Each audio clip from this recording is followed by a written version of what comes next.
Good morning everyone. Today আমি USGS পৰা কেনেদৰে ডাউনলোড কৰিব পাৰি আমাৰ স্যাটেলাইট ইমেজ ডাটা সমূহ how to download satellite data from USGS EarthExplorer এই বিষয়ে আমি ডিসকাস কৰিম। ডাউনলোড কৰিবৰ কাৰণে প্ৰথমতে আমি যাব লাগিব এটা Chrome browser, then search কৰিব লাগিব USGS EarthExplorer. Okay, after that we getting this link USGS EarthExplorer. Click on this. Click কৰিলো. Okay, ইয়াৰ পাছতে আমি নেক্সট কি কৰিব লাগিব আমি লগইন কৰি লাগিব আমাৰ নিজৰ একাউণ্ট লগইন কৰি ল'ব লাগিব যদি আপোনালোকে নিজৰ একাউণ্ট খুলি ৰখা নাই আৰু আপোনালোকে ৰেজিষ্টাৰ কৰি ল'ব পাৰিব লগইন কৰি মিডিয়া মই মোৰ অলৰেডি ক্ৰিয়েট আছিলে গতিকে মই এটা USGS এটা ইউজাৰ নেম ৰাখিম প্ৰথমতে ইউজাৰ নেমটো দিম then registered USGS password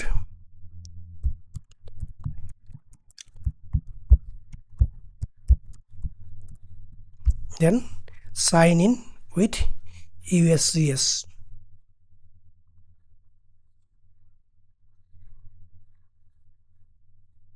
Okay, etu ahi gol amar log out mor jitu user name asle etu ahi gol gotike ami ekhon pai golu after that ami ki koribo laibo amar jitu AOI hoy area of interest etu ami select kori lebo laibo suppose ami download koribo bisaisu satellite image for the region of for the region of supposed this area Sundarban Lake. Okay, after আমি কি কৰিব লাগিব next search criteria we have to go to search criteria গলো then আমি কি কৰিম এটা আমি ইয়াতে কিছুমান অপচন আছে features address place path and raw then আমি just select কৰিম use map বাইৰে নি সিলেক্ট নকৰিলে হ'ব জাস্ট আমি ইয়াতে ওপৰতে চাইটা বন just click 1 click 2 click 3 click 4 okay আমাৰ ৰিকোয়াৰ্ড অনুযায়ী আমি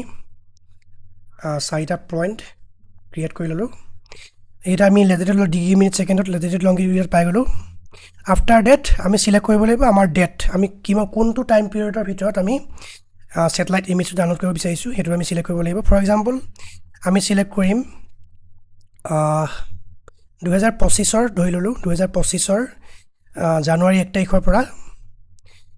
2025 December 31 okay we have selected our required date then go to datasets this portion this link this button datasets click on this then after clicking this we have to click on Landsat I mean Landsat click কৰিব লাগিব Landsat then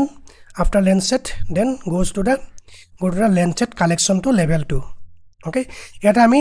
তিনটা option পাম Landsat 8 9 OLI TRS C2 L2 then Landsat 7 ETM collection to level 2 and Landsat 45 TM thematic mapper collection to level 2 এটা আপোনালোকে মনত ৰাখিব আপোনালোকক যদি recent data suppose after 2010 data লাগে তেতিয়া আমি আপোনালোকে সিলেক্ট কৰিব লাগিব এই প্ৰথম অপশনটো 8 and 9 ৰিসেন্ট ডাটা আৰু যদি আপোনাক বিফৰ 2010 লাগে ধৰি লওক 1989 1990s বা 2001 5 পৰা তেনেলৈকে তেতিয়া আমি সিলেক্ট কৰিব লাগিব Landsat 45 TM ওকে যেহেতু আমি সিলেক্ট কৰিছো 2025 গতিকে আমি সিলেক্ট ক্লিক কৰিব লাগিব last just Landsat 89 okay after that go to the results এটা আমি ওকে কিছুমান ম্যাপ পাই যাম displaying some Landsat data এটা আমি চাব লাগিব যে কোনখন ডাটাত কোনটো ডাটাত আমাৰ ৰিকোয়াৰ্ড পোৰশনটো পৰিছে এই যেটো সিলেক্টেড এৰিয়াটো আছিল আমাৰ ৰিকোয়াৰ্ড পোরশন গতিকে আমি ইয়াত ফুটনোট যেটো সিন আছে ফুটনোটত তাত শো ফুটপ্ৰিন্ট তাত সিলেক্ট কৰিলে আমি গম পাম যে আমাৰ যিখন স্যাটেলাইট ডাটা পাইছো এটো তাত পৰিছে নাই পৰা সাপোজ ইয়াত সিলেক্ট কৰি দিছো নাই পৰা ইয়াৰ এটা সৰু এৰিয়া পোৱা দেখা গৈছে গতিকে এইখন আমাৰ ডাউনলোড কৰিব পৰা উপযোগী নহব আৰু নেক্সট আমি যদি আকৌ চাব যাও এইখন এৰিয়া এটো এৰিয়াও পৰা নাই তেনেকে আমি ডাউনলোড কৰিব পৰা নহব যদি আমি নেক্সট চাব যাও এটো এৰিয়া এটো নহব এটো এৰিয়া এটো নহব তেনেকে এটো এৰিয়া অলপমান পৰিছে নহব যদি আমি এটো সিলেক্ট কৰো এটো নহল এটা আনসিলেক্ট কৰি দিছো এটো চাই ল'ব লাগিব যে আপোনালোকৰ ৰিকোয়াৰ্ড এৰিয়াটো পৰিছে নে নাই যদি নাই পৰা নেক্সটত গলো দে অপচন আছে ইয়াতে নেক্সটত গলো এখনকে সিলেক্ট কৰি চাব লাগিব যদি পৰিছে তেতিয়া হৈ যাব সাপোজ আমি এটো সিলেক্ট কৰিলো এটা সৰু এৰিয়া এটা পৰিছে দেন বাকিবিলাক যদি চাওঁ ওকে দুটা এৰিয়া কভাৰ কনভাৰ্জ কৰিছে then same area another area okay same area okay এটা আমি দেখিলো যে আমাৰ যেটো স্টাডি এৰিয়াটোৰ প্ৰায় 4খন মেপ লগালে আমি আমাৰ স্টাডি এৰিয়াটো পাম ওকে 4খন স্যাটেলাইট ডাটা ডাউনলোড কৰিলেহে আমাৰ স্টাডি এৰিয়াটো কভাৰেজ পাম গতিকে আমি আলটিমেটলি কি কৰিব লাগিব all 4 must need to be downloaded okay আমি গোটেইখন ডাউনলোড কৰিব লাগিব ডাউনলোড কৰিবৰ কাৰণে আমি just go to this option download cap options okay download এদম চাব লাগিব products option go to products option then আমাক গোটেইখিনি বস্তু নালাগে যদি আমাক ৰিকোয়াৰ্ড কিছুমান আমি জানো যে আমাক এইটা ব্যান্ড 1 ব্যান্ড 2 ব্যান্ড 3 ব্যান্ড 4 লাগে ব্যান্ড 5 লাগে তেতিয়া আমি স্পেসিফিক্যালি এটা সিলেক্ট কৰিব পাৰো otherwise it is better to download the whole files যাতে আমি ইয়াৰ লগত যিখিনি আনুষাংগিক বিষয়বস্তু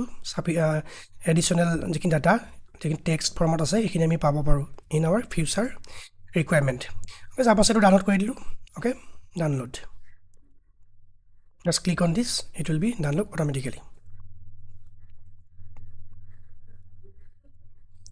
okay after that it download হৈ থাকিব তাৰ উপৰিও আমাৰ আৰু কেইটামান ইমেজ আছিল প্ৰথম আছিল এটো নেক্সট আছিল এটো আমি ডাউনলোড কৰিব লাগিব products option download হৈ আহিব automatically তেতিয়ালৈকে আমি আনগিটা ইমেজ অপচন ডাউনলোড কৰি লওঁ দেন এটো ডাউনলোড কৰিব লাগিব same way just click on this download then product options then click on this download হৈ আছে close to close কৰিলো আৰু লাষ্ট যিখন ইমেজ আছিল এইখন আমি ডাউনলোড কৰিম ওকে গতিকে আমি দেখিবলৈ পালো যে আমাৰ 4খন ইমেজ ডাউনলোড স্যাটেলাইট ইমেজ বা স্যাটেলাইট ডাটা ডাউনলোড কৰাৰ পাছতহে আমাৰ ৰিকোয়াৰ্ড এৰিয়াটো কভাৰ কৰিলে গতিকে আমি ৰিকোয়াৰ্ড এৰিয়া কভাৰ কৰিবলৈ আমি 4খন ডাটা 4খন স্যাটেলাইট ইমেজ ডাউনলোড কৰিবলগীয়া হ'ল ওকে এটোই আছিল আজি ক্লাস আমাৰ যেটো নেক্সট ক্লাস হ'ব পৰৱৰ্তী ক্লাছত আমি এই 4খন ইমেজ কেনেকৈ একেলগে মাৰ্জ কৰিব পাৰি ArcGISত বা আমাৰ AOI টো যেনে কেনেকৈ আমি ক্লিপ কৰি উলিয়াম হেতু আমি ডিসকাস কৰিম